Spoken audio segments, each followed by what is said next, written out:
Hello વિદ્યાર્થીઓ, આજે આપણે પ્રવાહીમાં ઘન એટલે કે દ્રાવક પ્રવાહી હશે અને દ્રાવ્ય શું હશે? ઘન હશે, એની વાત કરવાની. પરંતુ આપણે લાસ્ટ લેક્ચરમાં એક ટોપિક બાકી રહી ગયો હતો, તેની પહેલા ચર્ચા કરી કે એઝિયોટ્રોપ મિક્સચર એટલે શું. થોડીક ડિસ્કશન કર્યું હતું પરંતુ કમ્પ્લીટ બાકી હતું. તો શરૂઆત કરીએ બધાએ. તો કે એઝિયોટ્રોપ મિક્સચર શું હોય, એના માટે કન્ડિશન શું, ક્યારે એને એઝિયોટ્રોપ મિક્સચર કહેવામાં આવે? તો શરૂઆત કરીએ. પહેલા તો શું જોઈએ?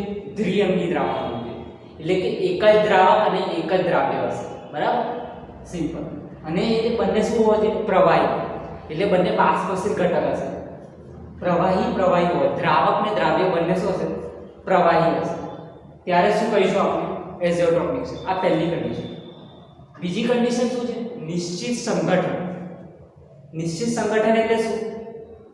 એટલે કે ધારો કે તમને કીધું કે 75% આલ્કોહોલ, ઇથેનોલ ફિક્સ એ 75% જ હશે એમાં, એટલે કે 75 ગ્રામ ઇથેનોલ અને 25 ગ્રામ શું હશે? પાણી. બરાબર, આપણે ડેફિનેશન પડી ગયા છે. સોરી, ગ્રામમાં નહીં, લીટર ml ml કે લીટર. બરાબર, તો એની આપણે વાત કરીએ. ફિક્સ હોવું જોઈએ, નિશ્ચિત સંગઠન, એના માટે આ ઉપયોગમાં આવશે. બરાબર, તો પછી ત્રીજી કન્ડિશન શું છે? અચળ તાપમાને ઉકળે છે, એટલે કે એનું ઉત્કલન બિંદુ, બોઇલિંગ પોઈન્ટ જેને કહેવામાં આવે, તે શું હશે? સમાન થઈ જશે.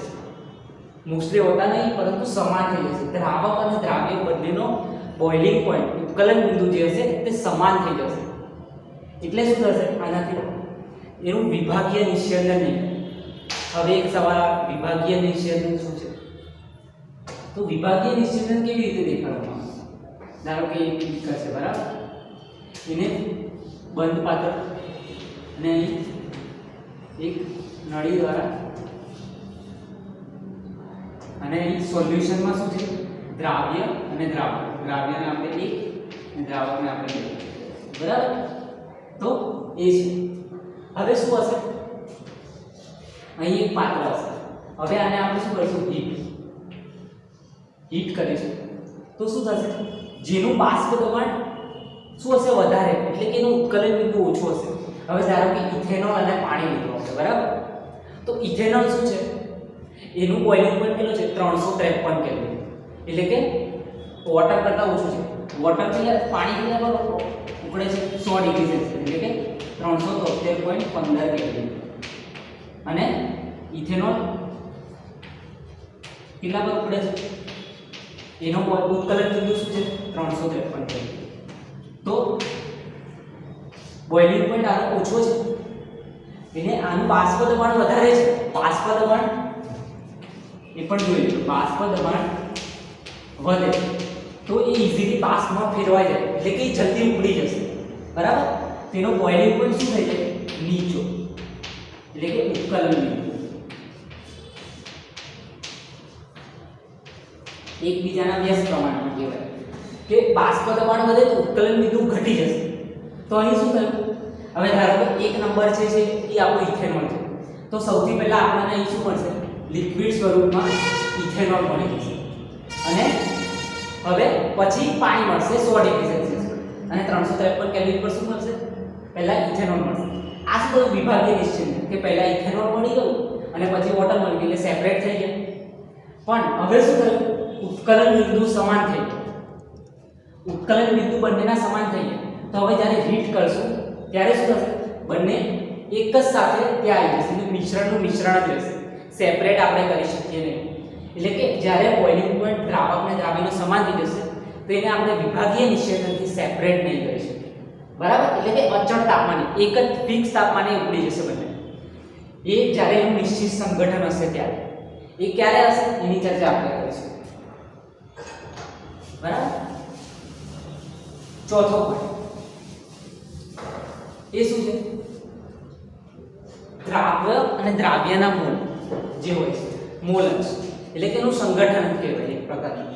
એ શું હશે? બાષ્પ કલા અને પ્રવાહી અવસ્થામાં સમાન હશે, એટલે કે દ્રાવ્યના મોલન્સ x છે પ્રવાહી અને બાષ્પમાં y છે એ બંને સમાન હશે અને જ્યારે આ બંને સમાન ના હોય ત્યારે શું કહે છે એનું આપણે વિભાગીય નિસ્યંદન કહી શકીએ આ એની બીજી કન્ડિશન છે વિભાગીય નિસ્યંદન પરંતુ અહીં શું છે સમાન છે એઝિયોટ્રોપ મિક્સરમાં સમાન છે પ્રવાહી અને બાષ્પ અવસ્થામાં શું મોલન્સ દ્રાવ્ય અને દ્રાવક સમાન છે આ ચાર કન્ડિશન ફોલો થાય તો એને શું કહેવાય આપણે એક્ઝોટ્રોપ મિક્સર બન્યું કહેવાય હવે એક્ઝોટ્રોપ મિક્સર બે ટાઈપના નિમ્નતમ ઉત્કલન એક્ઝોટ્રોપ અને મહત્તમ ઉત્કલન એક્ઝોટ્રોપ તો આને આપણે સમજીએ પહેલું કયું છે નિમ્નતમ ઉત્કલન એક્ઝોટ્રોપ એમાં એક્ઝામ્પલ કયું છે 95% ઇથેનોલ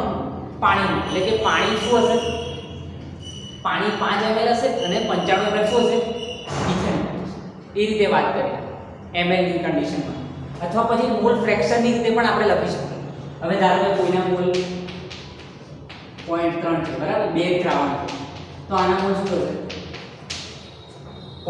મોલ શું થશે 0.7 હવે આને 100 વડે ગુણીને તો આપણે શું પર્સન્ટેજમાં આન્સર મળી જશે તો આ 30% થયું અને આ 70% તો અને આ બેનો સરવાળો કેટલો થશે 100% બરાબર તો અહીં શું કીધું 95% V/B ઇથેનોલ એટલે કે મોલ ફ્રેક્શન અને સિમ્પલ મોલ ફ્રેક્શનમાં લખવું હોય તો શું લખાય ઇથેનોલને આપણે આ રીતે પણ લખી શકીએ ઇથેનોલના મોલસ કેટલા થશે 0.935 બરાબર અને પાણીના મોલ અંશ કેટલા થશે 0.05 બરાબર તો 95% V/B ને આપણે આ રીતે લખીએ બરાબર આ રીતે આપણે લખીશું હવે આને નિમ્નતમ ઉત્કલન એક્ઝોટ્રોપ કહેવાય તો એનું પણ આપણે સમજીએ હવે વાત કરીએ આપણે લાસ્ટ લેક્ચરમાં રાઉટના નિયમ પરથી આપણે ગ્રાફ મેળવ્યો હતો તો એ ગ્રાફની ચર્ચા કરીએ એના પરથી આપણને ખબર પડશે ઓકે ધ્યાનથી જોજો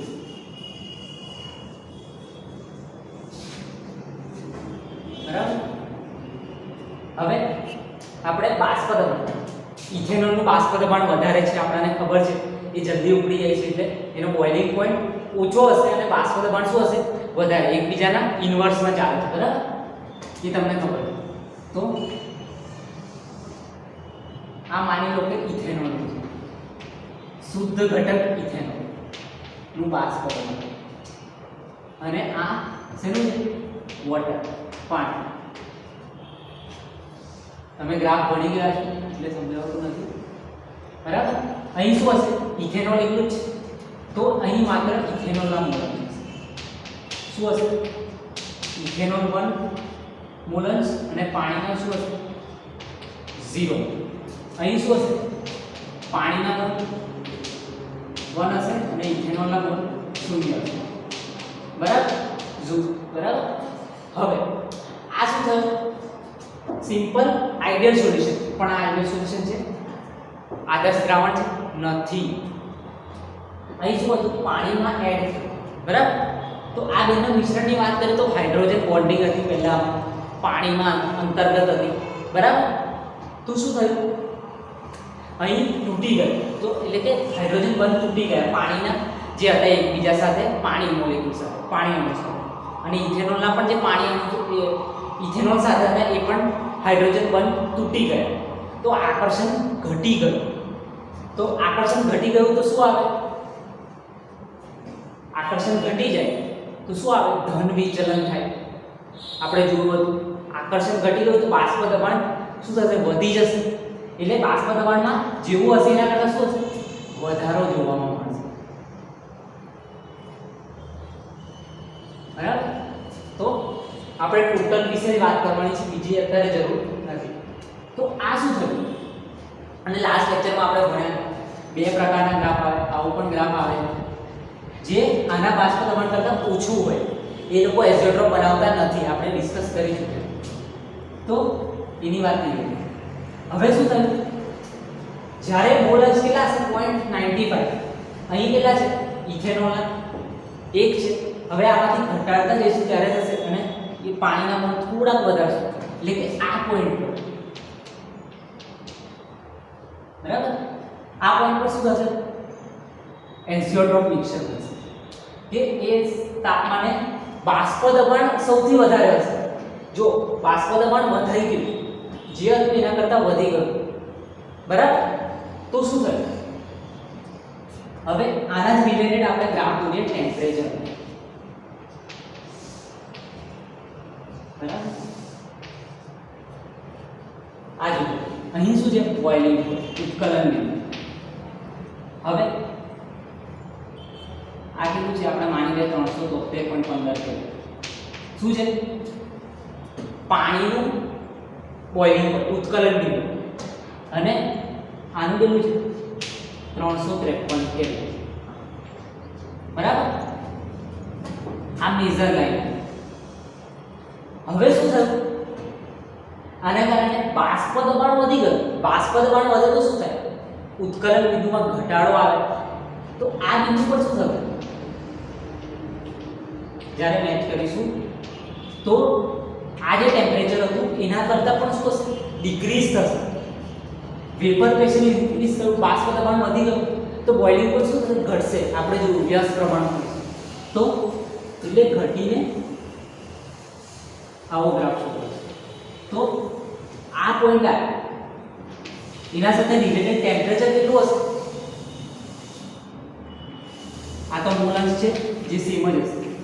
અહીં 95 હતા તો અહીં પણ એ જ હશે અને આ ટેમ્પરેચર કેટલું આવ્યું 351 બરાબર 351 કેલ્વિન પર આટલું સોલ્યુશન હશે 95% V/B ઇથેનોલ પાણીમાં તો શું થશે એઝોટ્રોપ મિક્સચર બનશે અને બંને એક જ તાપમાને ઉકળશે. એ તાપમાન કયું છે અત્યારે 351 કેલ્વિન.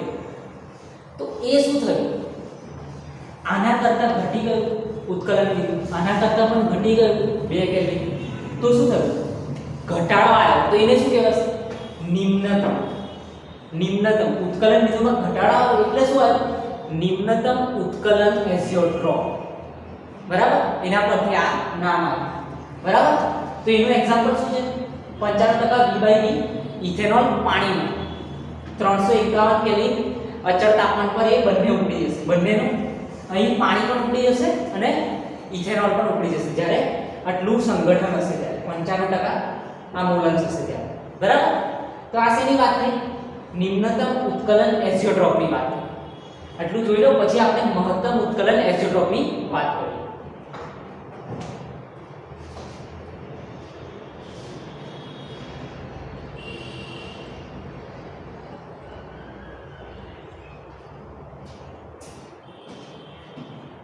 હવે વાત કરીએ મહત્તમ ઉત્કલન એઝિયોટ્રોપ બરાબર. તો એના માટે શું એક્ઝામ્પલ છે તો આ ગ્રાફ જે આવે પહેલા એક પોઈન્ટ રહી ગયો નિમ્નતમ ઉત્કલન બિંદુમાં જે એઝિયોટ્રોપ આવ્યો એ શું દર્શાવશે ધન વિચલન દર્શાવશે બરાબર. તો ધન વિચલન વાળો જે આદર્શ દ્રાવણ હતું સોરી બિન આદર્શ દ્રાવણ એ શું ફોલો કરશે નિમ્નતમ ઉત્કલન એઝિયોટ્રોપ બનાવવાનું કામ કરી શકે છે બરાબર. તો હવે મહત્તમ ઉત્કલન એઝિયોટ્રોપ એ કોણ બનાવશે આ એક્ઝામ્પલ છે HNO3 પાણીમાં.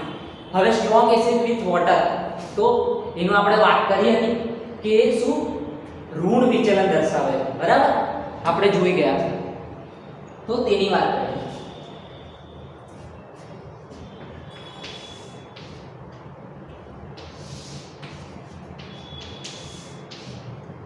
તો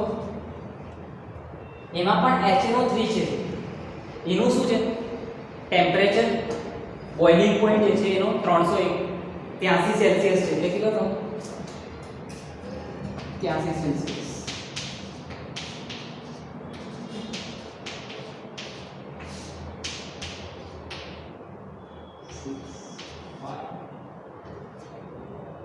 ત્રણસો 356.15 કેલ્વિન શું થયો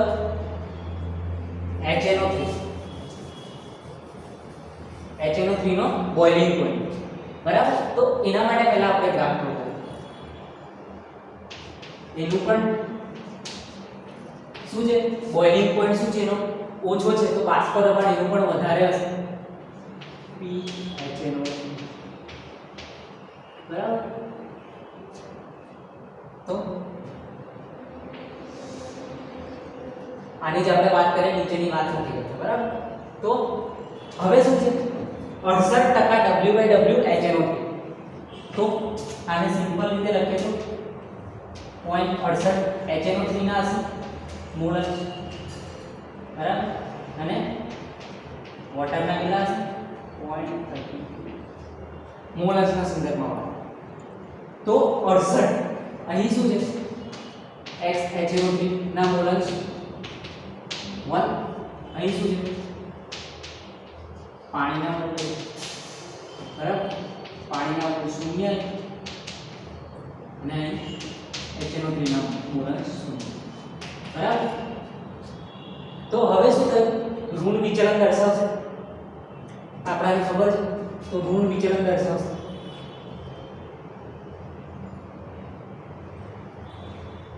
હવે ક્યારે છે 0.32 0.68 હશે અહીં શું છે 100% છે એટલે કે 1 છે તો 0.68 જ્યારે આવશે એ પોઈન્ટ કયો હશે આ પોઈન્ટ. હવે અહીં શું થયું બાષ્પ દબાણ અહીંયા હતું ને એટલું થઈ ગયું એટલે બાષ્પ દબાણ શું થયું ઘટી ગયું. બાષ્પ દબાણ ઘટી જાય તો શું થાય બોઇલિંગ પોઈન્ટ એનો ઇન્ક્રીઝ થશે બરાબર. એટલે આ ટેમ્પરેચરમાં શું થશે ટેમ્પરેચર વાળા ગ્રાફની વાત કરીએ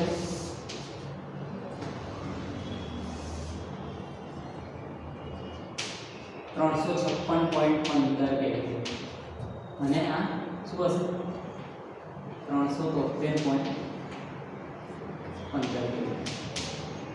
આ પાણીનો છે આ HNO3 બરાબર બોઇલિંગ પોઈન્ટ અને આ પાણી.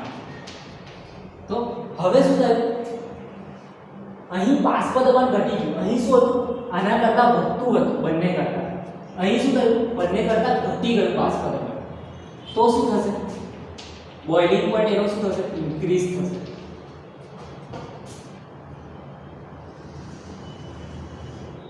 અને આ પોઈન્ટ પર ટેમ્પરેચર જેટલું હશે અહીં પણ ટેમ્પરેચર ની લાઈન છે આ પણ ટેમ્પરેચર ની ત્યારે શું થશે કમ્પોઝિશન તો એટલું જ હશે 68.68 બરાબર HNO3 ના મોલ્સની વાત કરીએ તો એ ટેમ્પરેચર પર શું થયું બંને અચળ તાપમાને ઉકળી ગયા અને એ ટેમ્પરેચર કેટલું હતું 393.5 કેલ્વિન બરાબર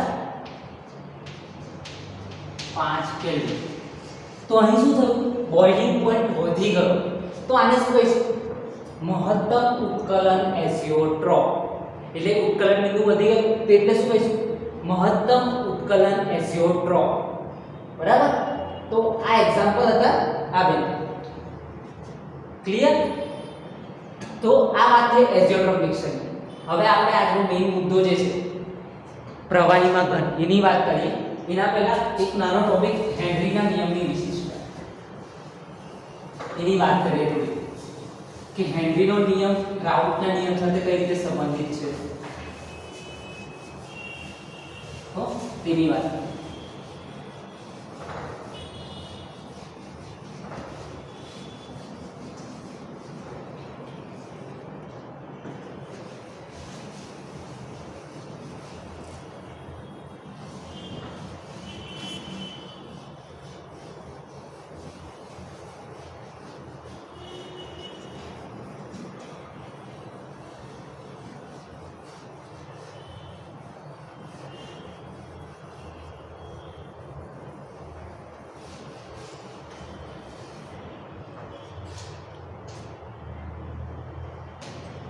હેનરીનો નિયમ એની પહેલા ચર્ચા કરીએ બરાબર. હેનરીના નિયમ પરથી આપણે શું લખી શકીએ આંશિક દબાણે એના મૂળ અંશના સમપ્રમાણમાં હોય છે અને અચળાંક કયો હોય છે KH.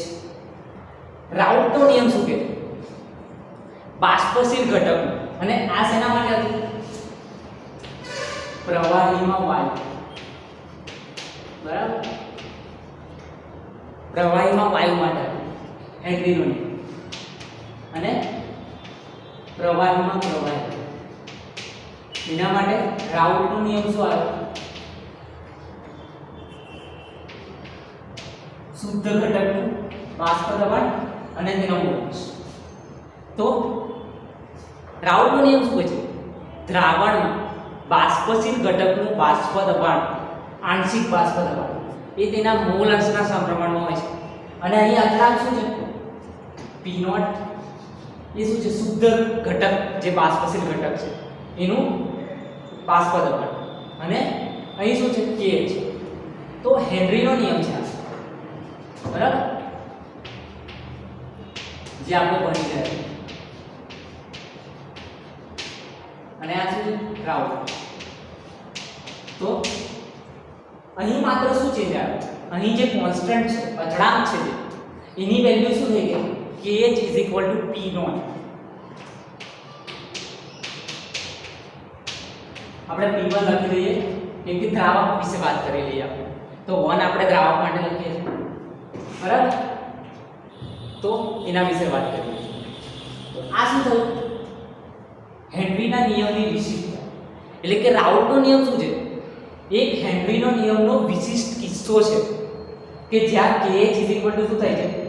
P1 એટલે કે શુદ્ધ ઘટકનું આંશિક બાષ્પ દબાણ. તો હેનરીનો નિયમ આપણે આને કેમ સરખાવ્યું? હવે બાષ્પશીલ ઘટકની વાત છે, રાઉલ્ટનો નિયમ. તો અહીં કેમ બાષ્પશીલ ઘટક લાગે? કેમ કે વાયુ શું છે? એક પ્રકારનો બાષ્પશીલ ઘટક જ છે બરાબર. તો હેનરીનો નિયમ અને રાઉલ્ટનો નિયમને આપણે સરખાવ્યો તો રાઉલ્ટનો નિયમ શું ખબર પડી? રાઉલ્ટનો નિયમ એ હેનરીના નિયમની એક વિશિષ્ટતા છે બરાબર. તો આ સિમ્પલ મુદ્દો છે જે તમારા ટોપિક બુકમાં દર્શાવેલ છે. તો એ હતો હેનરીના નિયમની વિશિષ્ટતા. એટલે કે રાઉલ્ટનો નિયમ શું છે? એક વિશિષ્ટ કિસ્સો છે હેનરીના નિયમ. તો એ વાત કરી લીધી. હવે આપણે આગળ જઈએ. હવે મેઇન ટોપિક ચાલુ થાય છે પ્રવાહીમાં ઘન.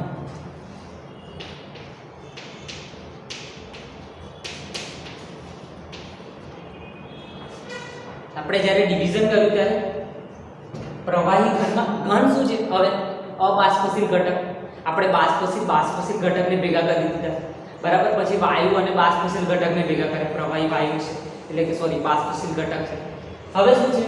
એક અબાષ્પશીલ ઘટક છે બરાબર. હવે અબાષ્પશીલ ને અબાષ્પશીલ બે ઘટકનું મિશ્રણ ના કરી શકે. કેમ? બંનેનું બાષ્પ દબાણ શૂન્ય હોય છે, એ ઉકળે જ નહીં બરાબર. તો એની વાત નહીં થાય. હવે માત્ર એની કિસ્સો ચર્ચા કરવાની છે, બાષ્પશીલ ઘટક અને અબાષ્પશીલ ઘટકનું મિશ્રણ. અબાષ્પશીલ ભેગા નહીં કર્યા આપણે બરાબર. તો વાત શેની કરીશું? પ્રવાહીમાં ઘન. તો હવે શું છે? દ્રાવક શું છે? દ્રાવક તો પ્રવાહી જેવું છે બરાબર, પણ દ્રાવ્ય ચેન્જ થશે.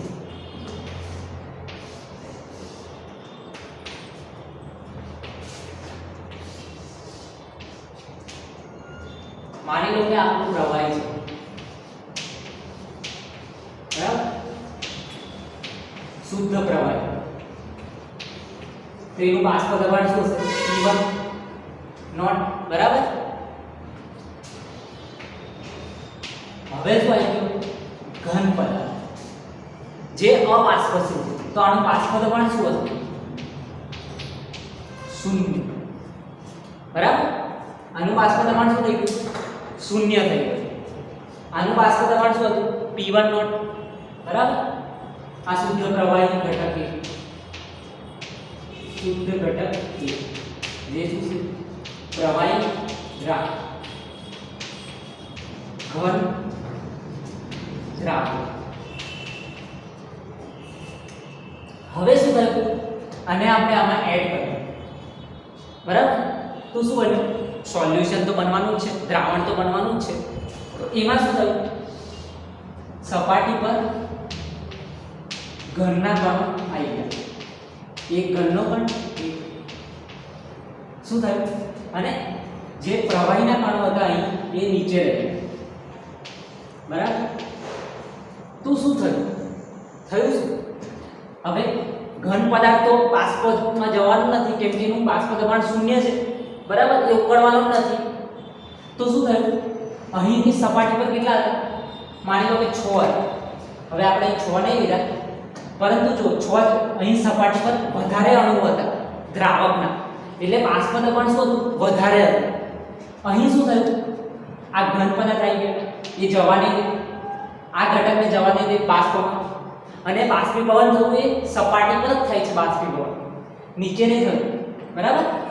એટલે કે ઇવોપરેશન જે થાય બાષ્પીભવન જેને કહેવાય એ શું છે, સરફેસ ફિનોમિના, એટલે કે સપાટી પર જ થાય. તો અહીં શું થયું, આ જે દ્રાવ્યના જે કણો આયા એ આને પણ જવા નહીં દે, બરાબર. એટલે સપાટી પર દ્રાવકનો ભાગ ઓછો થઈ ગયો. તો શું થયું, બાષ્પ દબાણમાં ઘટાડો વધારે જોવા મળે, બરાબર. તો બાષ્પ દબાણમાં ઘટાડો જોવા મળે એ કોના પર આધાર હતો, દ્રાવ્યના કણો પર. દ્રાવ્યના કણો જેટલા વધારે સપાટી પર હશે એટલું જ બાષ્પ દબાણમાં ઘટાડો વધારે થશે, બરાબર. તો એટલે દ્રાવ્યના કણો પર આધારિત છે બાષ્પ દબાણમાં થતો ઘટાડો. તો હવે ધારો કે માની લો આપણે દ્રાવકનું બાષ્પ દબાણ શું છે, P1, અથવા દ્રાવણનું પણ બાષ્પ દબાણ આ જ કહી શકાય. કેમ કે P2 નું તો બાષ્પ દબાણ છે જ નહીં, એ તો શૂન્ય છે, તો અહીં પણ શું છે, શૂન્ય જ રહેશે. તો P1 એ દ્રાવકનું અથવા દ્રાવણ બંનેનું બાષ્પ દબાણ કહી શકીએ આપણે, બરાબર. અને શું થયું, બાષ્પ દબાણમાં ઘટાડો એટલે P1 નોટ કરતા શું હશે, ઓછું હશે. આ શુદ્ધ પ્રવાહીમાં તો એના કરતા તો ઓછું જ હશે, બાષ્પ દબાણમાં ઘટાડો નોંધવામાં આવે. કેમ, આ કણોએ સપાટી પર જગ્યા રોકી લીધી પોતાની, એટલે કણોનો જે ભાગ હતો દ્રાવક દ્વારા સંકળાયેલો એ શું થઈ ગયો, ઓછો થઈ ગયો. તો એના લીધે બાષ્પ દબાણમાં શું થયો, ઘટાડો નોંધાયો, બરાબર. તો આ બાષ્પ દબાણમાં તો ઘટાડો કોના પર આધાર હતો, દ્રાવ્યના કણો પર. તો રાઉલે આ પ્રસ્તાવિત કર્યું કે દ્રાવ્યના કણો પર આધારિત થાય છે. હવે P1 0 અને આમ લઈશું, P1 આને તૂટી જશે કેમ કે આપણે આ તરફ લઈ જઈએ, આવું થશે 0. આને શું કહેવાય, બાષ્પ દબાણમાં થતો ઘટાડો. એ ગ્રેટર ધેન 0 છે એ તો સમજાય, પણ મેઇન મુદ્દો શું છે, એ શેના પર આધારિત છે, એ દ્રાવ્યના કણો પર. એટલે કે દ્રાવ્યના કણોનું કોન્સેપ્ટ સાંદ્રતા જે હશે એના પર આધારિત હશે, બરાબર. તો આને શું કહેવાય, દ્રાવ્યના કણો પર આધારિત હોય કે દ્રાવ્યના સ્વભાવ પર નહીં. દ્રાવ્ય કોઈ પણ હોય, એટલે કે ઘન દ્રાવ્ય ગ્લુકોઝ હોય. હા, હજી એક પોઈન્ટ રહી કે આ દ્રાવણ છે એના એક્ઝામ્પલ શું, તો એની વાત કરીએ. તો NaCl જે હોય, ગ્લુકોઝ, યુરિયા, આ બધા ઘન પદાર્થો છે. આનું પાણીમાં જ્યારે દ્રાવણ બને તો શું બને, આપણાને આવું દ્રાવણ બને જેમાં બાષ્પ દબાણમાં ઘટાડો નોંધવામાં આવે, બરાબર. તો આ બીજા એક. અને બીજું શું, આયોડિન અને સલ્ફર, એને આપણે જ્યારે CH2 સોલ્વન્ટ છે, એક દ્રાવક છે, એમાં ઉમેરીએ ત્યારે પણ આપણને આવું દ્રાવક મળે, દ્રાવણ મળે, બરાબર, જેમાં ઘટાડો નોંધવામાં આવે. અને આમાં જે સાપેક્ષ થતો ઘટાડો છે, સાપેક્ષ નહીં, બાષ્પ દબાણમાં થતો ઘટાડો માટે સાપેક્ષની વાત પછી આવશે. એને શું કહેવાય, દ્રાવ્યના કણો પર આધારિત, જે અબાષ્પશીલ ઘટક છે એના દ્રાવ્યના કણો પર આધારિત છે, એને શું કહેવાય, સંખ્યાત્મક ગુણધર્મો કહીએ. જેની ચર્ચા આપણે નેક્સ્ટ 2 લેક્ચરમાં એની જ કરવાની છે, સંખ્યાત્મક ગુણધર્મો વિશે. તો આ શું થયું, દ્રાવ્યના કણો પર આધારિત. એટલે કે એક, હવે જુઓ, 1 મોલ સુક્રોઝ, બરાબર, સુક્રોઝ ઉમેરો અથવા 1 મોલ યુરિયા, 1 kg પાણી, બરાબર, 1 kg પાણીમાં આપણે ઉમેરીએ તો શું થાય, સમાન બાષ્પ દબાણમાં જે ઘટાડો થાય છે એ બંનેનો શું હશે, સમાન હશે. કેમ, એ માત્ર અબાષ્પશીલ ઘટકના દ્રાવ્યના કણોના શું છે, મોલ પર આધારિત છે, એટલે કણોની સંખ્યા પર આધારિત છે. હવે 1 મોલમાં કેટલા હોય, Na જેટલા એવોગાડ્રો નંબર જેટલા કણો હોય, બરાબર, અણુ હોય, તો એની વાત છે. એટલે કે કણોની સંખ્યા પર આધારિત છે. સિમ્પલ એના સ્વભાવ પર નહીં કે શું છે, સુક્રોઝ છે, યુરિયા છે, એના સ્વભાવ પર આધારિત રાખતું નથી. બરાબર. હવે તો આનું બાષ્પ દબાણના આપણે રાઉટનો નિયમ લગાવીએ તો શું કહેવાય? બરાબર. આવું મળશે. P2 તો 0 છે તો એની વિશે તો વાત નહીં કરી, માત્ર દ્રાવકનું બાષ્પ દબાણની વાત કરીશું. એના માટે રાઉટનો નિયમ આપણે લગાવી શકીએ, કેમ કે એ તો પ્રવાહી છે ને, એનું તો બાષ્પ દબાણ હશે. તો એના માટે આપણે રાઉટનો નિયમ લગાવી શકીએ. શું કહેવાય? બાષ્પશીલ ઘટકનું બાષ્પ દબાણ, આંશિક બાષ્પ દબાણ એ શું? તેના મોલ અંશના સમપ્રમાણમાં છે. હવે આપણે શું એડ કર્યું? દ્રાવ્ય એડ કર્યું. તો હવે આના x1 મોલ અંશ છે, બરાબર, પ્રવાહી. અહીં x1 મોલ અંશ શેના છે? પ્રવાહી. તો x2 મોલ અંશનો સરવાળો તો સેમ હશે, દ્વિઅંગી દ્રાવણ છે. x1 x2 શું થશે? 1. અને આ 2 શું છે? ઘન દ્રાવ્ય જે ઉમેર્યા એના મોલ અંશ.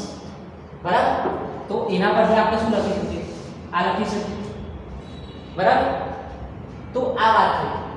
હવે આના માટે ગ્રાફ ડ્રો કરવો હોય, સિમ્પલ ગ્રાફ છે. આને y mx c સાથે સરખાઈ દેવાનું. સિમ્પલ. બરાબર. તો અહીં આવો, ધારો કે આ પોઈન્ટ લઈ લઈએ કે ત્યાં દ્રાવકના મોલાંશ 1 છે. બરાબર. તો એક લાઈન અહીંયા પણ ડ્રો કરી દઈએ, એ રીતે પણ દર્શાવી શકીએ. તો અહીં શું થશે? P1 નોટ આવી જશે. અહીં એક મૂકો તો P1 P1 નોટ થઈ ગયું, અને આ ગ્રાફ શેનો થઈ ગયો? x1. બરાબર. અને અહીં શું છે? x દ્રાવક 0. તો બાષ્પ દબાણ શું થઈ જશે? 0 થઈ જશે. અહીં 0 મૂકીશું તો આના માટે ગ્રાફ આવી ગયો. બરાબર. તો આ શેની ચર્ચા હતી? પ્રવાહીમાં ઘન પદાર્થ જ્યારે ઓગાળવામાં આવે ત્યારે શું થાય છે? આપણને બાષ્પ દબાણમાં ઘટાડો નોંધવામાં આવે છે. સૌથી મોટો પોઈન્ટ આ જ છે, જે છે એના પરથી આપણે સંખ્યાત્મક ગુણધર્મો વિશે વાત કરવાની છે. બરાબર. તો હવે જઈએ આપણે સંખ્યાત્મક ગુણધર્મો પર. પ્રવાહીમાં ઘન વિશે વાત થઈ, સંખ્યાત્મક ગુણધર્મો વિશે વાત કરી. આટલું જોઈ લો, પછી આગળ વધીએ.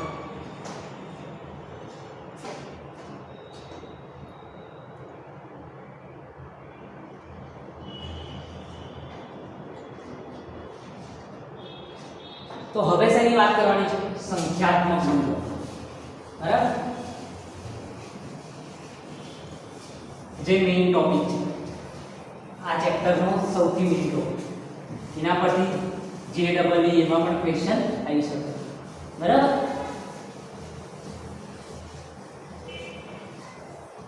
ગુજકેટ JEE.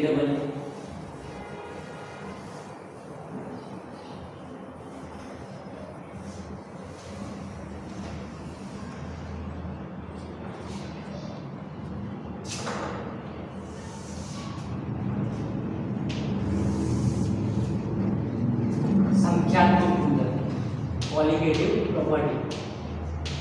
બરાબર. સંખ્યાત્મક ગુણધર્મો. આપણે પ્રવાહી ઘનમાં વાત કરી, તેમાં બાષ્પ દબાણમાં જે ઘટાડો થતો એના સાથે કેટલાક ગુણધર્મો સંકળાયેલા છે. જેવી રીતે પહેલો શું હતું? બાષ્પ દબાણમાં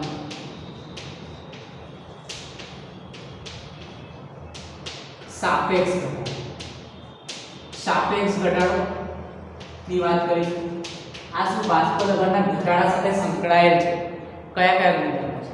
એક આ છે, પછી બીજું શું છે? આ શેના માટે? દ્રાવક માટે. બરાબર. પ્રવાહીમાં ઘન દ્રાવકના બાષ્પ દબાણમાં ઘટાડો થશે. દ્રાવ્યનું તો બાષ્પ દબાણ 0 છે. બરાબર. આપણે વાત કરી. પછી બીજું શું આવતું? ઉત્કલન બિંદુ ઉન્નયન. બરાબર. ઉન્નયન એટલે શું કહેવાય? ઉત્કલન બિંદુ ઉલ્લેખ દ્રાવકનો. બરાબર. દ્રાવકના ઉત્કલન બિંદુમાં જે વધારો થાય છે એ કઈ રીતે થશે એ આપણે સમજશું. પણ એક આ ગુણધર્મ સંકળાયેલ છે. પછી ખાર બિંદુમાં અવનયન એટલે કે એમાં ઘટાડો. ખાર બિંદુમાં થતો ઘટાડો.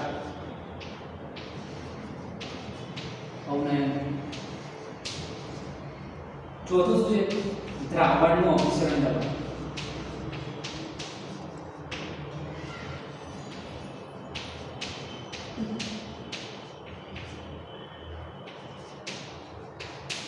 બરાબર કે પરાસરણ દબાણ જે કેવું હોય એ કીધેલું છે તમારે. આ 3 પોઈન્ટ દ્રાવક માટે હતા, આ ચોથો પોઈન્ટ દ્રાવણનું અભિસરણ. બરાબર.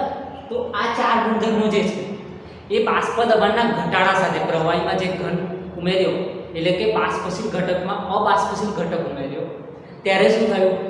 જે બાષ્પ દબાણમાં ઘટાડો થયો ત્યારે આ 4 ગુણધર્મો સંકળાયા છે. અને આ 4 ગુણધર્મો જે છે એ કેવી પ્રોપર્ટી છે એટલે કેવા ગુણધર્મો છે? સંખ્યાત્મક ગુણધર્મો.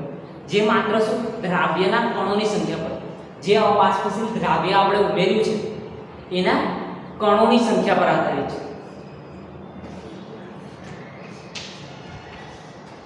આ ગુણધર્મો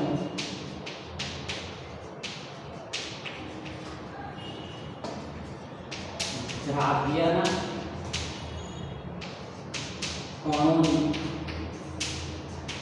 સંખ્યા પર આધારિત છે.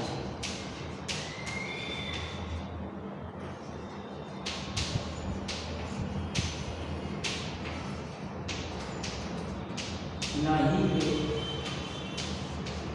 દ્રાવ્યના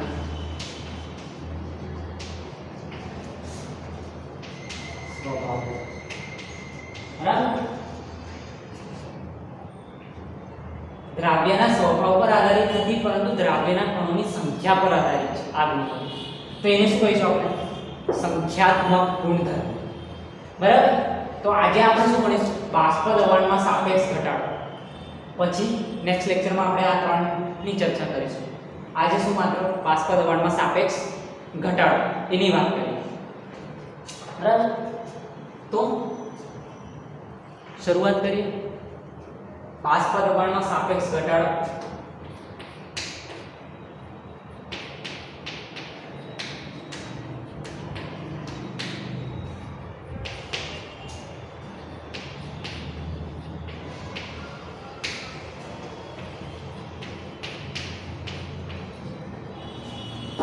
તો આપણે અત્યારે જે જોયું હતું બરાબર, અને આ જે 4 ગુણધર્મો છે એ મંદ દ્રાવણ માટે એટલે એમાં દ્રાવ્યનું પ્રમાણ ખૂબ જ ઓછું હશે એવા દ્રાવણો વિશે આપણે આ ગુણધર્મો હશે. બરાબર. મંદ દ્રાવણ માટે આ વધારે ફેવરેબલ ગુણધર્મો. બરાબર. તો વાત કરીએ આપણે રાઉટેને પણ શું કહી શકીએ? P1 P1 not x1. બરાબર. આ શું થયું? દ્રાવક માટે દ્રાવકનું બાષ્પ દબાણ એ દ્રાવકના મોલન્સના સમપ્રમાણમાં છે. બરાબર. આંશિક બાષ્પ દબાણ આ રાઉટનો નિયમ આપણને. બરાબર. હવે હમણાં મેં તમને શીખવાડ્યું હતું x1 x2 શું થાય? 1 થાય. દ્વિઅંગી દ્રાવણ વિશે વાત કરીએ. ઘન એક જ અબાષ્પશીલ ઘટક. તો x2 માટે શું લખી શકાય? 1 - x1 સોરી x1 માટે શું લખી શકાય? 1 - x2 લખી શકાય આના પર. તો હવે શું લખીશું? 1 - x2. બરાબર. આ શેના મોલસ હતા? દ્રાવકના. અને 2 છે દ્રાવ્યના. હવે જોઈએ P1 આને અંદર ગુણી નાખો. બરાબર. તો આવું છે. હવે શું કરીએ? આ પદને આ તરફ લઈ જઈએ અને આને આ તરફ. તો આ ધન થઈ જશે. આ શું છે? બાષ્પ દબાણમાં ઘટાડો. બરાબર. પહેલા શુદ્ધ પદાર્થ આટલું હતું દ્રાવક, પછી એમાં જે ઘટાડો કરેલો હતો તો આ બેના માઈનસ પર આધાર રાખશે. આ શું થયું? બાષ્પ દબાણમાં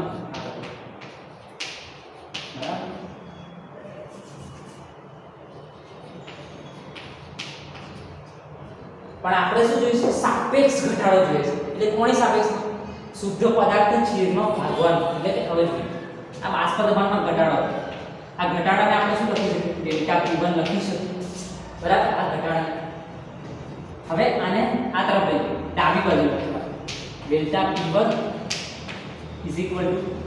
= P1 નોટ H2 બરાબર. હવે આને છેદમાં લઈએ.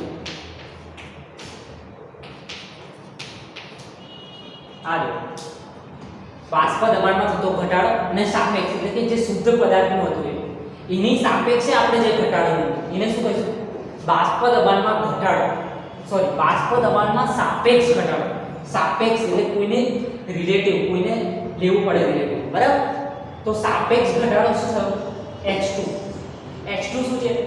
દ્રાવ્યના મોલ અંશ, અબાષ્પશીલ દ્રાવ્યના મોલ અંશ, બરાબર.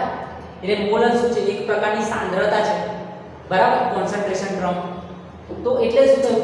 એક કણોની સંખ્યા, કણોની સંખ્યા કહેવાય અથવા પછીના હવે કોન્સન્ટ્રેશન શું હોય? મોલ બરાબર હોય તો કણોની સંખ્યા પર આધારિત. એટલે આ H2 શું થયું?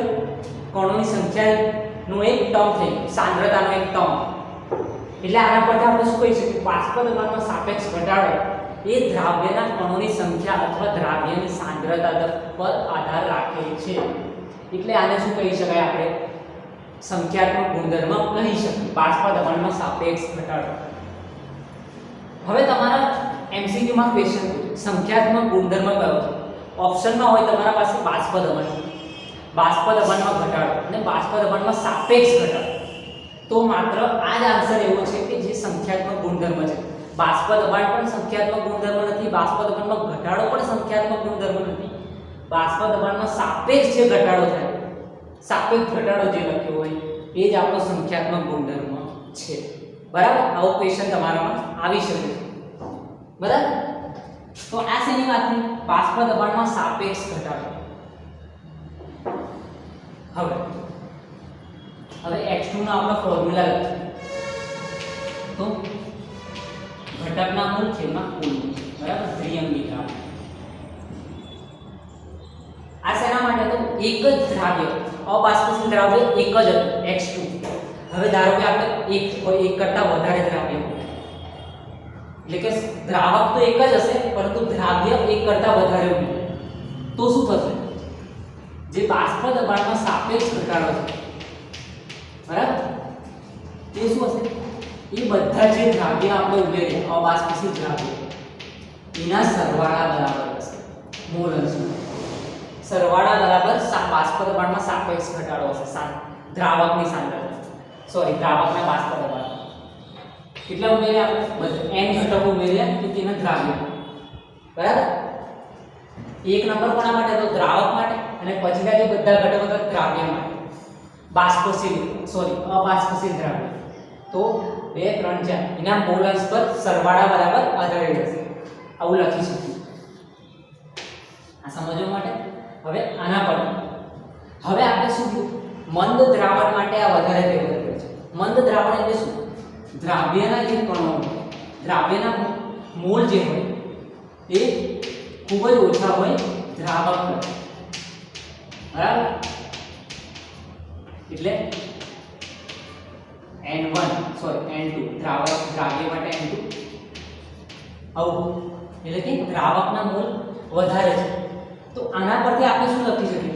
N1 N2 એપ્રોક્સિમેટલી N1 લખી શકીએ, N2 ને અવગણી શકીએ, બરાબર. તો હવે આપણે આના બરાબર શું લખીશું? N1 લખીશું.